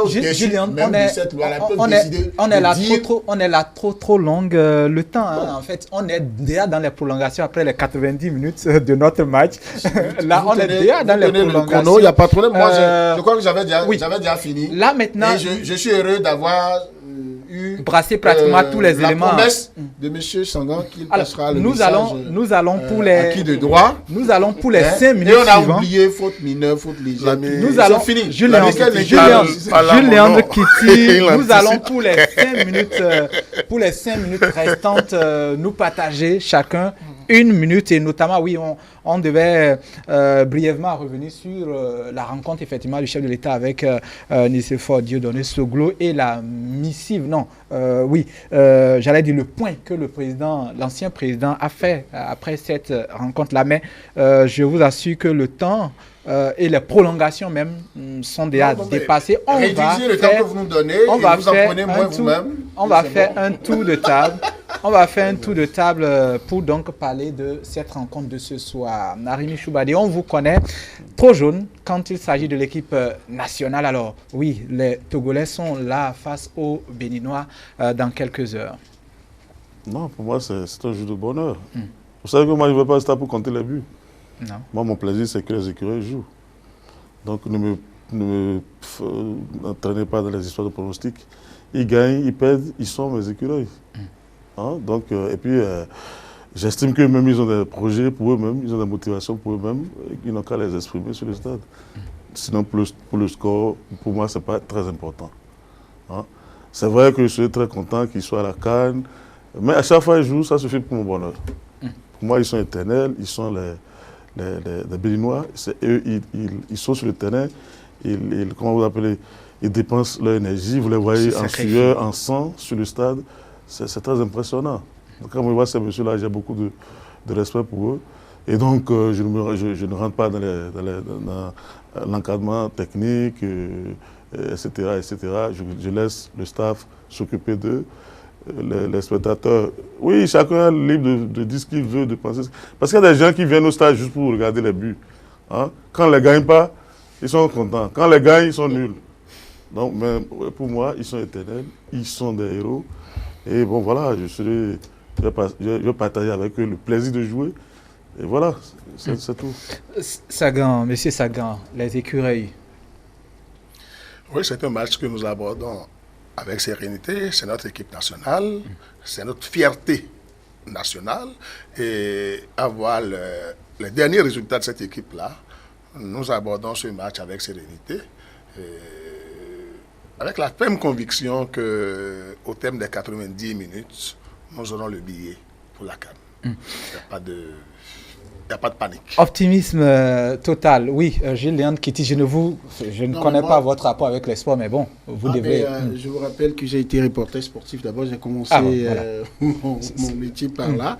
Et je pense que le football particulièrement, fait partie des activités, des disciplines qui rassemblent plus de monde. Et pour quelqu'un qui est dans la communication, là où il y a la grande masse, il faut y être. Donc, mon cœur de Béninois bat pour les écureuils. Et je voudrais profiter de ce temps d'antenne pour dire il faut que le 12e joueur soit là, que le stade soit plein à craquer et que le stade ne soit pas seulement rempli, mais que soit rempli en qualité également. Et pourquoi? Parce que la guerre psychologique va être très forte. Le Togo et le Bénin, certes, sur le cas de visite, le Togo a fait la Coupe du Monde, le Bénin n'en a pas fait. Mais il y a un match qui se jouait entre Cheyi Adebayor et Stéphane Sessayon. Mais Stéphane ne sera pas là. Il ne faut pas qu'on ait l'impression que nous ne pouvons pas. Lorsque le public sera là, lorsque tout le Bénin, en sport comme en politique partout, dès que le Bénin se lève et parle d'une même voix, le résultat était toujours fabuleux. Et je pense que c'est ce qui se fait déjà. Je suis sûr que au niveau de Moël Bénin, de PRD, de l'Union progressiste, on mobilise les gens. J'ai vu des images. Moi, avant de venir ici, j'ai vu, et ça, j'en étais heureusement surpris. J'ai vu image de la présidente de l'UDBN en train de faire comme ça, comme une grande jeune fille dit les écureuils ou rien. Et elle a passé un coup de fil à tous ceux qui l'entourent pour dire est-ce que vous êtes prêts à aller au stade? Alors qu'il y a des situations politiques graves dont on parlait. C'est dit qu'on est capable de passer de... Oui. Supposé grave. Donc, quand je dis grave, on va pas revenir. C'est plus sérieux. Donc, que tout le monde soit au stade de l'amitié, le Bénin va gagner et vous allez voir, je souhaite... bon, je ne vais pas rester dans la posture de Arimi Choubadé. Moi, je serais heureux, quelque chose. Il faut que le Bénin gagne. Et nous avons une chance, d'accord, si nous avons ne serait-ce qu'un seul but que nous marquons. Moi, je ne vais pas dire le nul. On marque un seul but là. Ça suffit. Ça suffira pour que nous soyons qualifiés. Et si le Bénin est qualifié, vous allez voir, les politiques qui veulent mettre le feu là, ils seront découragés parce qu'on va tellement parler de la qualification des cadres. Alors, Monsieur Aguiar, Monsieur Aguiar et le match de ce soir. On dit que c'est Abdoulaye Fofana, le sport et la nation sont très liés. Il y a des liens très subtils et il nous faut gagner ensemble, gagner en football, gagner en politique aussi. Et donc, les choses arrivent dans un contexte assez intéressant pour le Bénin. Nous souhaitons gagner. Je partage en grande partie la posture de Arimi Choubadé sur la question de la victoire ou de l'échec. C'est-à-dire qu'il faut aimer l'équipe nationale, quelle que soit l'issue de la situation. Mais nous souhaitons... Mais elle gagnera. Elle gagnera. Nous souhaitons notre performance. Nous souhaitons aller à la CAN après une dizaine d'années presque. Nous souhaitons aussi que cette génération de Jodel Dossou et de tous ces jeunes qui sont arrivés dans l'équipe nationale, qu'ils aient cette expérience et que les anciens qui sont en train de sortir comme ces Sessayons sortent en beauté. Moi, je rêve de ça et je crois que ça va bien se passer. Mais j'ai bien envie de dire un mot par rapport à la rencontre des présidents. Nous, ce qu'on a pu voir, c'est qu'il y a eu rencontre. Il n'y a pas eu de communiqué officiel ou de l'issue de la rencontre.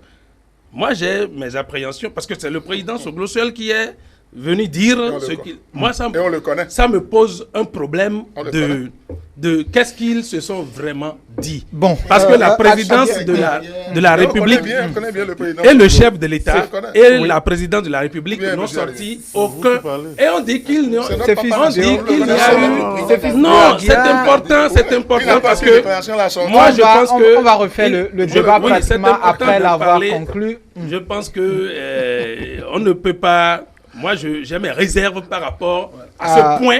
Fait qui a pas le été président fait. Sokolo Beaucoup de parce réserves, que oui. j'attends une Beaucoup de réserves. Il y a le format de déclaration à la fin. Oui, à la fin, on n'a pas eu. ça. Et donc, c'est que lui fils seul de soit venu Agia. faire le point, moi j'ai mes réserves par rapport à Céphis ça. Beagia, secrétaire général de Mouel Bénin, je vous connais bien disponible quand il s'agit en réalité des débats, surtout touchant, on va dire, à la vitalité de la démocratie béninoise. On va avoir l'occasion de refaire le débat sur la posture des gens qui, voilà, comme le président de l'ancien président, donc le chef de l'État même, et même d'autres acteurs. On aura l'occasion de vous inviter. Je sais que vous serez avec nous. Arimi Choubadé, vous aussi introduit dans le PRD, même dans le Parlement, pour ne pas dire très proche du président de l'Assemblée nationale. Merci d'avoir accepté notre invitation. Vous aussi, je sais que ce n'est que le début ici avec les téléspectateurs. Et M. Saga, l'Union progressiste, l'un des fondateurs très influents. Membre du bureau politique de l'Union Ouais, voilà, progressiste. membre du bureau Donc, le parti est politique, très bien voilà, représenté. voilà. Il va bien. Merci la beaucoup. Candidat par ailleurs. Oui, candidat par ailleurs, oui. Mandataire unique, si vous voulez. Et donc, Voilà. la tenue en réalité, oui. La tenue de ce processus-là, oui, en partie, vous pouvez peser sur ça sans oublier Jules Léandre Kitty, une extrémiste qui a failli être candidat ou qui a voulu plutôt, voilà, Non, accompagner, être voilà. Je vous le dis. Oui, je sais, c'est un choix délibéré. C'est un choix, je de sais. ne pas être candidat. Malgré Mais les velléités. Je vous promets que au même moment où, un peu après lui, ses fils et moi, on ira à l'Assemblée Voilà, nationale. Parce que c'était là-bas, l'UDBN nous avec avons vous. une responsabilité. Messieurs, merci beaucoup. ce pays, Merci beaucoup d'avoir accepté jouer ce match de 90 minutes qui d'ailleurs sera décrypté juste après le journal de 19h30, de 19h, pardon.